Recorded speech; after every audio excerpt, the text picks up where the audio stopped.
আসসালামু আলাইকুম রহমতুল্লাহি ওয়া বারাকাতুহু। আয়াতুল কুরসি এমন একটা আমল, যে আমল যদি কেউ করে তার এমন অবস্থা হয়ে যায় যে তার মৃত্যুটা হচ্ছে জান্নাতে যাওয়ার জন্য পর্দা। সুবহানাল্লাহি ওয়া বিহামদিহি সুবহানাল্লাহিল আযীম।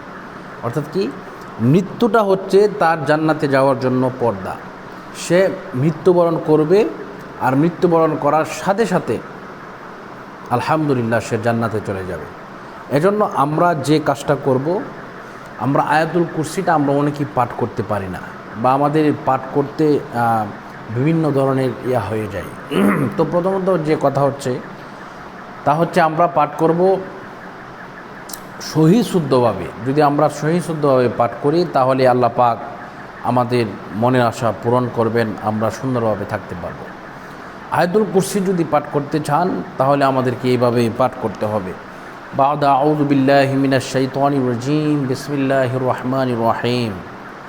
আল্লাহু লা ইলাহা ইল্লা হুয়াল হাইয়ুল কাইয়্যুম, লা তা'খুযুহু সিনাতুন ওয়া লা নাওম, লাহু মা ফিস সামাওয়াতি ওয়া মা ফিল আরদ, মান যাল্লাযী ইয়াশফা'ু 'ইনদাহু ইল্লা বিইذনিহি, يعلم ما بين أيديهم وما خلفهم ولا يحيطون بشيء من علمه إلا بما شاء وسع كرسيه السماوات والأرض ولا يؤوده حفظهما وهو العلي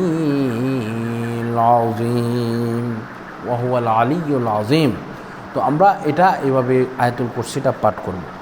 এখন প্রশ্ন করতে পারেন যে হুজুর, আয়াতুল কুরসি পাঠ করলাম ঠিক আছে, কিন্তু এই আয়াতুল কুরসি কোন কোন সময় পাঠ করব? এটা অনেকেই বলতে পারেন যে হুজুর, আয়াতুল কুরসিটা কোন কোন সময় পাঠ করব? হ্যাঁ, আপনি অবশ্যই এই আয়াতুল কুরসি পাঠ করবেন ফজরের নামাজ আদায় করার পরে, এরপরে মাগরিবের নামাজ আদায় করার পরে। এছাড়াও আপনি যে কোনো সময় এই আয়াতুল কুরসি পাঠ করতে পারবেন ইনশাআল্লাহ।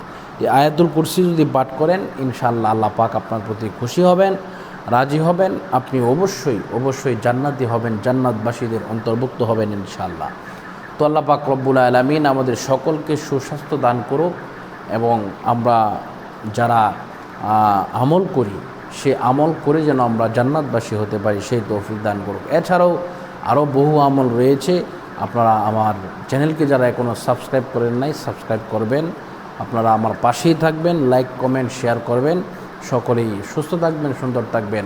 আজকের মতো এই পর্যন্তই, সকলের কাছে বিদায় নিচ্ছি। আসসালামু আলাইকুম ওয়া রাহমাতুল্লাহি ওয়া বারাকাতুহু।